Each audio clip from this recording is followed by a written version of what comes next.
الناس مستنيه البومنج بتاع الاستاد، هيبقى حاجه شيك كده زي الاستادات اللي بنشوفها بره كل تاخيره معناه انك هتبتدي من حيث انتهى الاخرون. يعني هيضاهي استادات كبيره بره يعني الفكر بتاع الاستاد والمحتوى بتاعه وايراداته. انا النادي بعتني اتفرجت على ايفرتون، اتفرجت على بنفيكا، واتفرجت يعني مستويات مختلفه من القوه يعني الماليه. وطبعا بعد كده راح سراج ومرتجي شافوا ريال مدريد وشافوا، وقبل كده البايرن.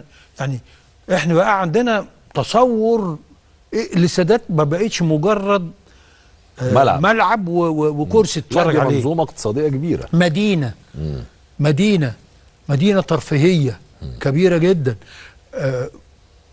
فيها يعني مثلا ايفرتون اتفرجت على واستادات كتيره، اصبح ده نموذج ان يدي لك بنوار او مقصوره يدير فيها اعمال، بيأجرها مكتبه طول الوقت، بيخشها من بره يجي يوم الماتش يتفتح ده ويروح عازم اصحابه ويتفرج على الماتش مكتبه.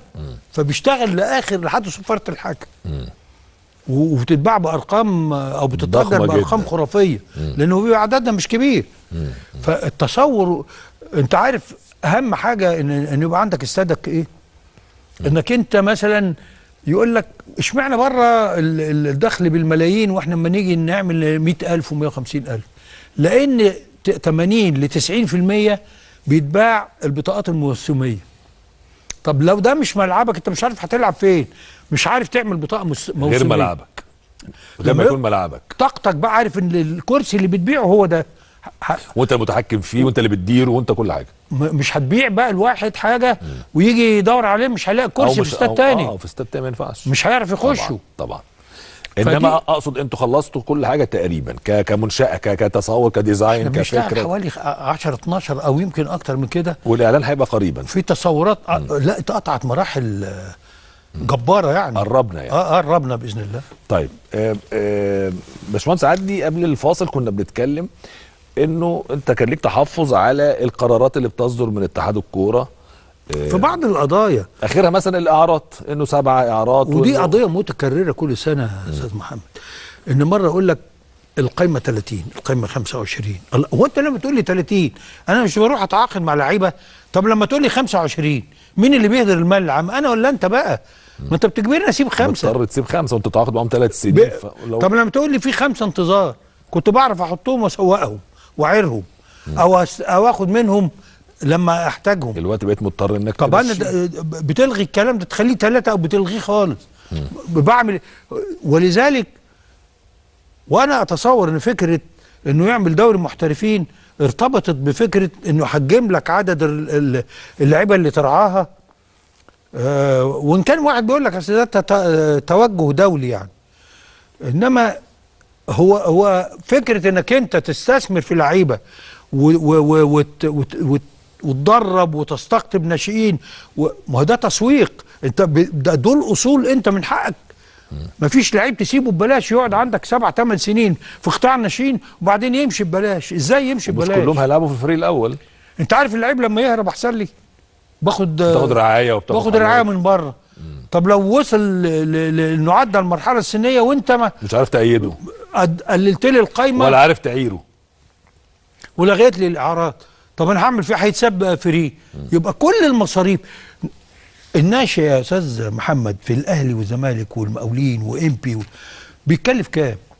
تعرف بكتير النادي العبقري 4 5 لعيبه في السنه يقدر كل سنه يضخ 4 5 لعيبه، ما يقدرش، لان لو كل سنه كده يبقى بيجدد فرقته كل 4 سنين. مظبوط.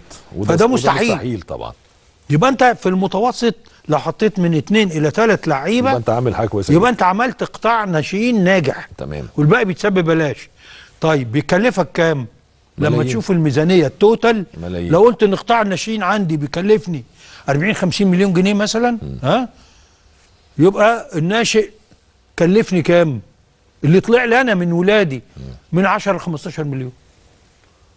وبتسيبه كده. هل ده منطق؟ لكن لو انت بقى بتيجي تقول لي ايه اللعيب اللي تسيبه واي نادي يتعاقد معاه لو دولي، ادي لك فيه مليون، لو محلي اديك فيه نص مليون، يبقى انت في 10 15 لعيب بتجيب 10 15 مليون.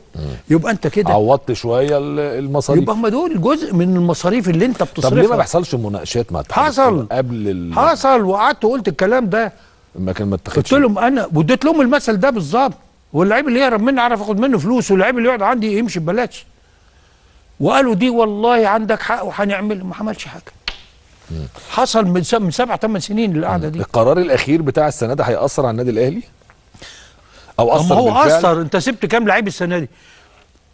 كام لعيب سبته السنه دي؟ سبت. وفي لعيبه سبتها لانك خلاص مش عارف تعمل استنفذت إيه. الاعارات بتاعتك، ومضطر ان انت تبيعها، واللي بيشتري منك ناصح ما يستنك لما تسيبه. ما انت سبت اهو. وعشان كده انت اتجهتوا لفكره العقد اللي هو بعد سنه اقدر استرده بمقابل كذا. تطوير جديد للرعايه، هديهولك وخلي عندك، بس لو احتاجته ادي لك انت بقى الاديوكيشن رايت بتاعته. هي الشطاره هنا بقى، واحد يقول لك بس انت بتضطر تعمل ده. بضطر اعمل كده، بس يبقى عندي حق الاسترداد.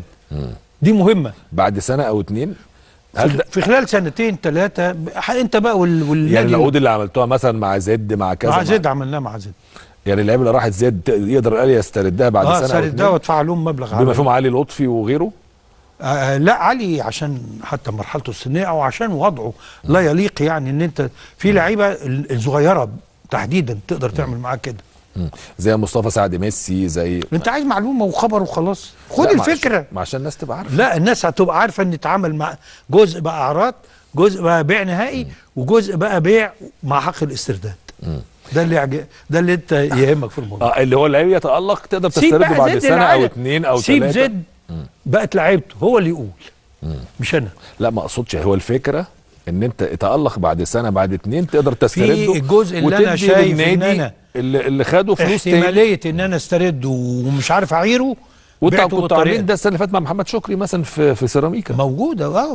طبعا يعني كان في بند ان انت تقدر تسترده ب 7 مليون جنيه. واحمد ريان وبتاع، في كذا حد.